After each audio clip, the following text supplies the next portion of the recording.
A minha primeira reunião sobre a fundação da Sociedade de Debates foi na parte de mestrados da minha faculdade. Eu lembro que enquanto o professor procurava se tinha alguma sala que já estava aberta, aparece o zelador e pergunta: "Professor, quer que arrume uma sala para ti?" No que o professor achou uma que já estava aberta e respondeu: "Não te preocupa, vai ser bem rápido." E lá se foi toda a minha expectativa de sair com alguma coisa diferente de um não daquela reunião. No que a gente sentou para conversar, o professor logo falou: "Olha, Gabriel, não quero ficar te enrolando. Do jeito que está aqui no projeto, não tem como fazer." Eu respondi: "Ok, e o que precisaria ser feito?"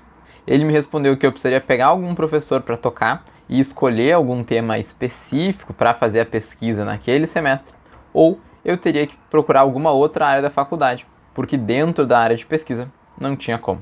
E eu respondi: "Tá bem, professor, vou ver o que eu faço." Fico contente em dizer que um ano depois, próximo da mesma época, a SDE, Sociedade de Debates, teve seu primeiro encontro. E nesse vídeo eu vou te falar sobre os 3 aprendizados que eu tive fundando e presidindo essa sociedade.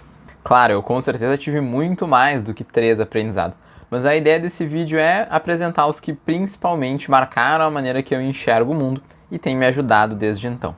Então, só mais uma pausa antes de entrar efetivamente nas reflexões, explicar de onde é que veio essa ideia e o que é uma sociedade de debates.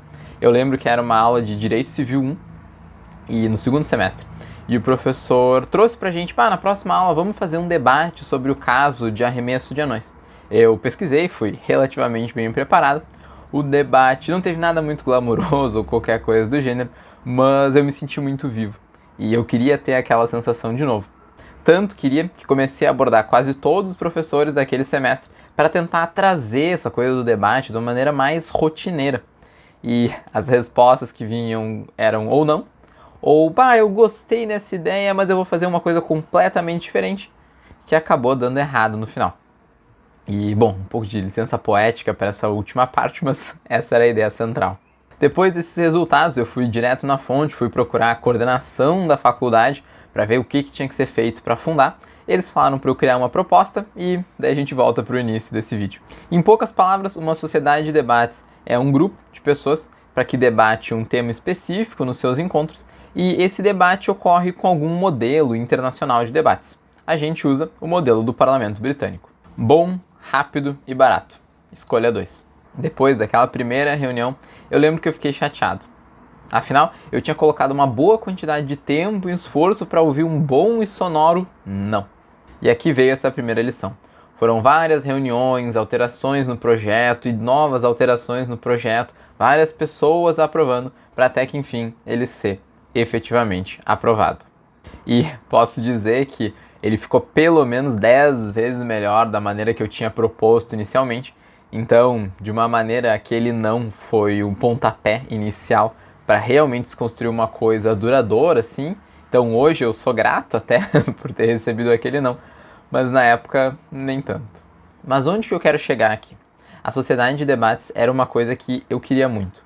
E quando a gente quer muito alguma coisa e essa coisa é uma coisa boa, ou tu tem que pagar um preço alto para chegar lá de maneira rápida, ou tu vai pagar um preço baixo para chegar lá de uma maneira devagar, ou tu vai no meio termo, paga um preço mais ou menos para uma velocidade mais ou menos.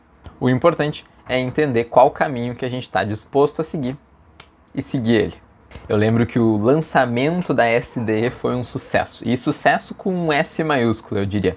A gente conseguiu colocar mais de 60 pessoas no auditório para ver o nosso debate inaugural, e isso para um auditório, até para níveis de redes sociais, parece não ser muita gente, mas no auditório estava bem cheio.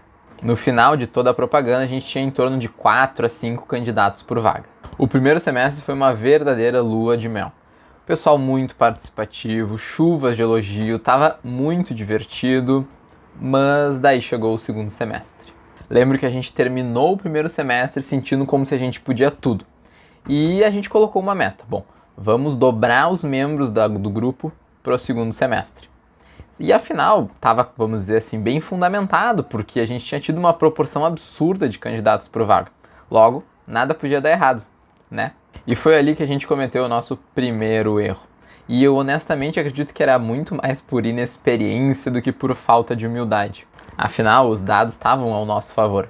Mas na primeira curva a gente já deu com a cara na parede. Primeira coisa que aconteceu, as inscrições tinham caído pela metade de um semestre para o outro. Isso fez com que a gente não conseguisse realmente filtrar quem estava interessado no grupo e quem estava curioso, queria saber como é que era. Mas não foram só esses os problemas. Acabou que o grande número de pessoas, inclusive, prejudicou a nossa organização do grupo.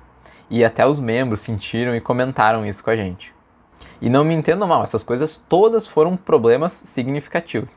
Mas o que realmente afetou e prejudicou muito o nosso segundo semestre foi que a cultura do grupo foi severamente diluída.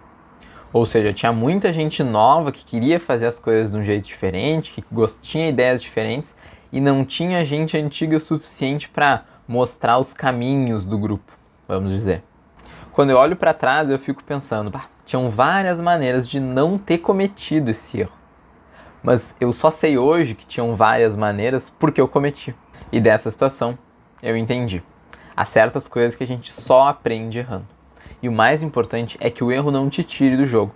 Senão, ele só vai acabar te tornando mais forte. Que nem a SDA ficou.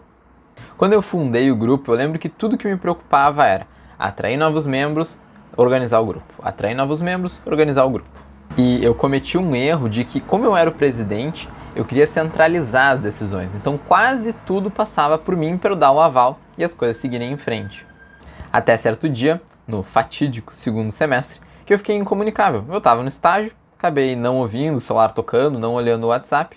Teve vários problemas que acabaram que a gente teria que cancelar o encontro daquele dia.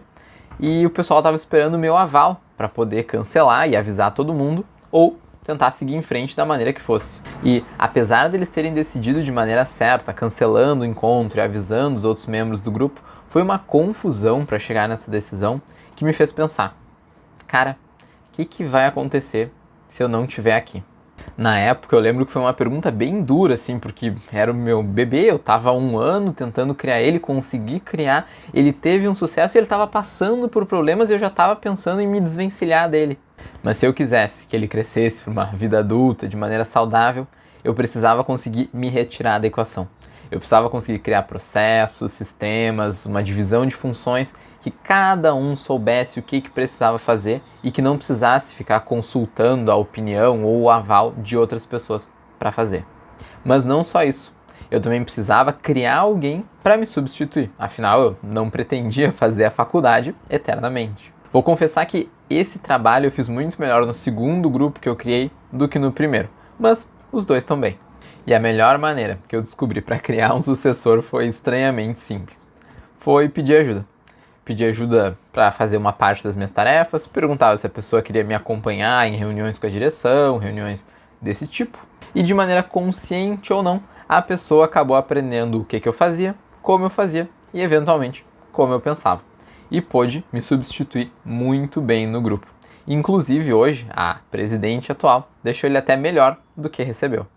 Se vocês gostaram do vídeo de hoje, já se inscreve aqui no canal que eu vou mesclar um pouco de conteúdo mais teórico e prático e um pouco mais de algumas histórias pessoais minhas. Tá bom? Valeu!